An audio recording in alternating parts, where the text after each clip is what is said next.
વર્ષો સુધી દુકાનોના મિલકતવેરા વ્યવસાય વેરો ન ભરનારો સામે પાલિકાની કતારગામ ઝોન દ્વારા લાલાંક કરાય છે અને દુકાનો સીલ કરવાની સાથે દુકાનો બહાર ગેરકાયદે બનાવેલા ઓટલા પણ દૂર કરવામાં આવ્યા છે। સુરત મનપા દ્વારા હાલમાં વેરા વસૂલાત ઝુંબેશ તેજ કરાય છે। ઉધના ઝોન, રાંદેર ઝોન બાદ હવે કતારગામ ઝોન દ્વારા વેરા વસૂલાતની કામગીરી હાથ ધરાઈ છે। કતારગામ ઝોન દ્વારા આ વિવિધ ટીમો બનાવી ડભોલી સહિતના વિસ્તારોમાં વેરા વસૂલાત શરૂ કરાય છે।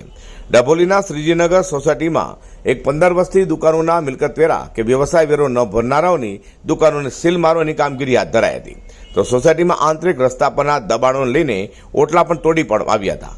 દુકાનો સીલ મારતા દુકાનદારોમાં ફફડાટ વ્યાપી જવા પામ્યો છે। જિગ્નેશભાઈ, કઈ સોસાયટી આ છે ને વૃંદાવન સોસાયટી છે। વૃંદાવન પાલિકાના અધિકારીઓ કામગીરી કરવા પહોંચ્યા છે, ખાસ કરીને ઓટલા પરના દબાણો દુકાનો સીલ કરવાની કામગીરી। હા, તો એમાં કોઈ પણ પ્રકારની આ લોકોએ નોટિસ આપી નથી અને આ બધો જ રેસિડન્ટ એરિયો છે એમાં દુકાન પડેલી છે અને એને કાયદેસર ગુમાસ્તારાના લાયસન્સ પણ છે અને કોમર્શિયલ વેરો પણ બધા ભરે છે, છતાં કોઈ નોટિસ આપ્યા વગર આ લોકો ડાયરેક્ટ આવી ગયા છે દબાણ હટાવવા માટે। આ બધી દુકાન લીગલી છે, બધાનો દસ્તાવેજવાળી દુકાન છે, છતાં બી સીલ મારી દીધા છે કોઈને પૂછ્યા વગર। આપે કોઈ રજૂઆત કરી અધિકારી? નહીં, જવાનું છે થોડી વારમાં।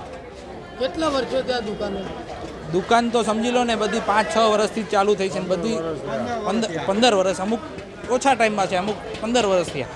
દુકાનોના વ્યવસાય વેરા કોઈ બધા જ પાસે છે, બધા પાસે છે, બધા વ્યવસાય વેરો કમ્પ્લીટ ભરે છે, કારીગરનો વેરો ભરે છે, વેરો બધી પ્રકારનો ભરાય છે, છતાં બી જે દબાણ છે હટાવો કોઈ ના નથી પાડતું। કેટલી દુકાનો સીલ મારવામાં આવી? લગભગ આખી માર્કેટની જેટલી દુકાનો છે બધી।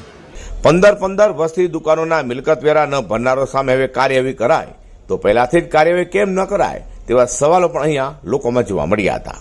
અઝર કુર્સી સાથે હર્ષદ સેઠા।